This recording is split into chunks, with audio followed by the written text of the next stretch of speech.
Assalamualaikum warahmatullahi wabarakatuh. Perkenalkan, nama saya Nisa Al-Mufidah, NIM A2101938, kelas C. Di sini saya akan menyampaikan tentang apa yang dimaksud dengan Frintex. Frintex merupakan singkatan dari Financial Technology. Frintex merupakan teknologi yang dibangun untuk membantu urusan finansial.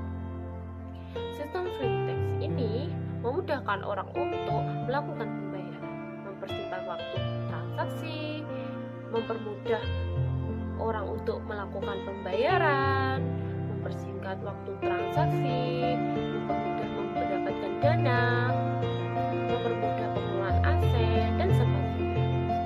Frintex merupakan salah satu alternatif berinvestasi yang tepat. Maka perlu adanya keinginan mencari tahu dengan cara mengakses layanan jasa keuangan secara praktis, efisien, nyaman, dan ekonomis.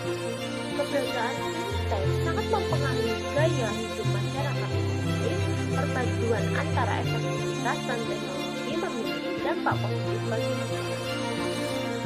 Manfaat adanya fintech di lingkungan masyarakat, manfaat utama yaitu terdiri dari fintech dapat membantu perkembangan baru di bidang teknologi yang tengah berkembang.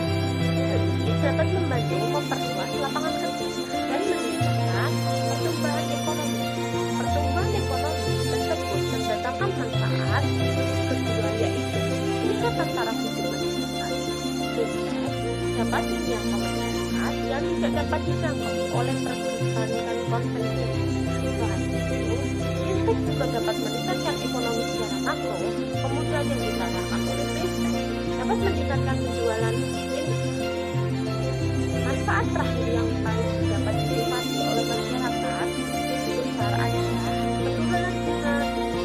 Selain fintech dapat bermanfaat bagi masyarakat, fintech juga bermanfaat bagi masyarakat yang menggunakan seperti meningkatkan keuangan, membuat bisnis masyarakat berkualitas, pelaku bisnis mudah mendapatkan modal, dan mudahnya dalam layanan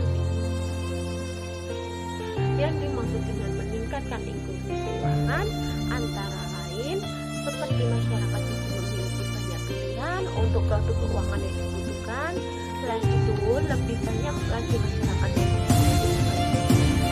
contohnya seperti sekarang dalam menggunakan uang tidak harus memanfaatkan kebutuhan karena sudah ada produknya. Sedangkan yang dimaksudkan membuat masyarakat dengan daya beli kemudahan bagi masyarakat dalam menjalankan kehidupan. Contohnya naik ojek yang tidak harus menggunakan pangkalan ojek, tapi bisa langsung dengan mengandalkan ojek.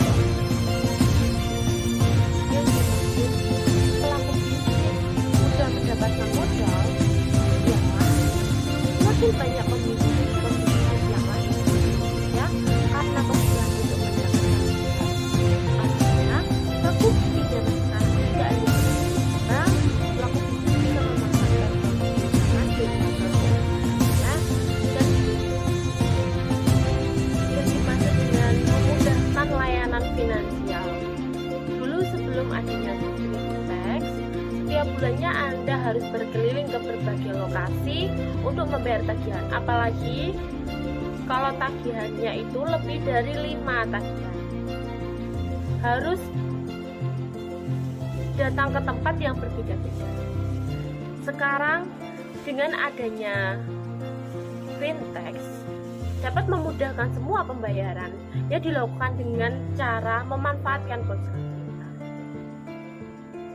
Jenis-jenis fintech sendiri di Indonesia ada berbagai macam fintech yang hadir untuk memudahkan masyarakat melakukan pembayaran. Fintech bisa dimanfaatkan untuk satu, fintech payment. Teknologi finansial jenis ini mempermudahkan untuk melakukan berbagai macam pembayaran. Crowdfunding. Teknologi finansial jenis ini mempertemukan mereka yang membutuhkan dana dan mereka yang memberikan dana. Dikatakan tersebut karena fintech ini membutuhkan dana, bisa mendapatkan dana sesuai kebutuhan masyarakat. Jadi mempermudah masyarakat dalam yang membutuhkan dana dan yang ingin mendapatkan dana. Untuk jenis fintech market aggregator, fintech jenis ini biasanya digunakan untuk masyarakat yang bingung memilih produk keuangan yang tepat. Jenis fintech ini menjadi solusinya karena produk keuangan di luar sana itu banyak jenisnya, jadi mungkin bisa mendatangkan kebingungan. Maka dengan fintech jenis ini memanfaatkan dalam pencarian informasi produk keuangan yang benar. Yang selanjutnya, fintech investment.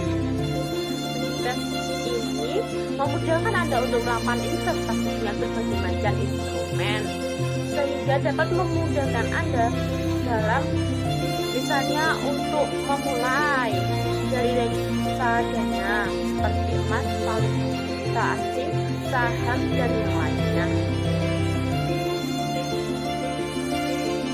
Contoh produk dari jenis-jenis fintech telah dijelaskan di atas. Maka berikut ini merupakan contoh produk fintech sendiri. Contoh produk fintech sendiri terdiri dari bank digital, P2P lending, dompet digital, dan yang lainnya. Yang dimaksud dengan bank digital, bank pun sekarang sudah merambah di dunia digital.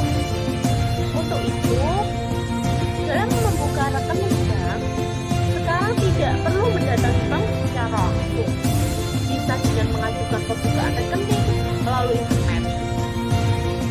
Kemudian, buku tabungan dan ATM akan dikirimkan ke alamat masyarakat yang membuka rekening tersebut. Cara tersebut merupakan cara yang efisien untuk memudahkan masyarakat dalam memanfaatkan teknologi yang ada. Yang kedua, P2P lending. P2P lending merupakan contoh produk fintech yang sudah populer saat ini. Dikatakan populer karena bisa menjadi pendanaan jika ingin meraih keuntungan atau menjadi peminjam ketika membutuhkan. Contoh dari P2P lending merupakan modal rakyat yang menjadi tempat bertemu antara pelaku UMKM dan investor. Dompet digital. Dompet digital juga bukan produk keuangan yang asing bagi kita. Dompet digital banyak jenisnya. Dengan dompet digital, Anda bisa membayar apa saja dengan dompet digital. Dengan memanfaatkan aplikasi yang telah ada, seperti aplikasi ojek online, membayar barang belanjaan, membayar tagihan sehari-hari, membayar untuk kepentingan investasi, dan yang lainnya. Kemudian bisa dengan aplikasi asuransi. Yang dimaksud dengan aplikasi asuransi terdapat macam-macam jenisnya. Karena macam jenis asuransi sekarang juga bisa diajukan secara online. Asuransi membantu Anda untuk mengurangi resiko yang bisa saja menimpa. Mulai dari resiko kecelakaan, resiko terkena sakit parah, resiko kebakaran, dan masih banyak asuransi yang lainnya. Kemudian yang dimaksud dengan pinjaman online Pinjaman online merupakan salah satu produk fintech yang sering dimanfaatkan oleh mereka yang membutuhkannya. Biasanya tidak memerlukan jaminan untuk meminjamkan karena pinjaman yang diberikan terbatas untuk kebutuhan hari. Masyarakat perlu mengetahui perbedaan antara fintech legal dan ilegal. Untuk mengetahui fintech legal dan ilegal, perlu adanya memperhatikan bunga dan denda. Untuk fintech ilegal, bunga dan denda sangat besar serta tidak transparan. Sedangkan fintech legal diwajibkan memberi informasi mengenai bunga dan denda maksimal yang dibebankan kepada peminjam. AFPI mengatur biaya pinjaman maksimal 0,8% per hari dan total seluruh biaya termasuk tidak ada 100% dari nilai pokok. Perbedaan selanjutnya terletak pada regulator atau pengawas. Untuk fintech ilegal tidak ada regulator khusus yang bukan untuk mengawasi. Sedangkan untuk fintech legal terdapat OJK dan berada dalam pengawasan lembaga tersebut yang sangat memperhatikan aspek perlindungan. Perbedaan selanjutnya terletak pada cara penagihan. Untuk fintech ilegal melakukan penagihan dengan cara kasar, cenderung sengaja, tidak manusiawi, dan bertentangan dengan hukum. Sedangkan fintech ilegal wajib mengikuti sertifikasi tenaga penagih yang dilakukan oleh AFPI. Perbedaan selanjutnya terletak kepada kepatuhan peraturan. Fintech ilegal melakukan kegiatan tanpa tunduk pada peraturan, baik POJK maupun peraturan perundang-undangan lainnya yang berlaku. Sedangkan fintech legal wajib tunduk pada peraturan, baik POJK maupun peraturan perundang-undangan. Perbedaan selanjutnya terletak pada lokasi kantor dan domisili. Untuk fintech ilegal tidak memiliki alamat kantor jelas dan bisa jadi berada di luar negeri untuk menghindari aparat hukum. Untuk fintech legal memiliki alamat kantor jelas, dibuka oleh OJK dan dapat ditemui melalui Google. Untuk perbedaan selanjutnya terletak pada cara pinjaman meminjam. Untuk fintech ilegal cenderung sangat mudah tanpa menanyakan keperluan pinjaman. Sedangkan untuk fintech legal perlu mengetahui serta membutuhkan dokumen untuk melakukan kredit. Untuk perbedaan selanjutnya terletak pada asosiasi. Untuk fintech ilegal tidak memiliki asosiasi dan tidak dapat menjadi anggota asosiasi fintech pendanaan bersama Indonesia (AFP). Sedangkan untuk fintech legal wajib menjadi anggota AFP. Dari kesimpulan di atas, fintech memang membuat hidup Anda menjadi lebih mudah, tapi Anda perlu memiliki fintech yang tepat dan aman. Regulasi fintech di Indonesia termasuk ketat.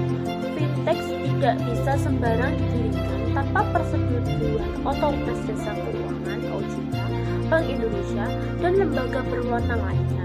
Apabila ada pelanggaran, OJK tidak segan memblokir fintech tersebut sehingga tidak aktif. Anda perlu memiliki fintech yang sudah memiliki izin resmi dari pemerintah. Fintech legal lebih jelas kinerjanya dan lebih bertanggung jawab dibandingkan dengan fintech ilegal. Sekian dari saya yang dimaksud dengan fintech. Kurang lebihnya saya mohon maaf. Nun wal qalami wa ma yasturun fastabikul khairat. Wassalamualaikum warahmatullahi wabarakatuh.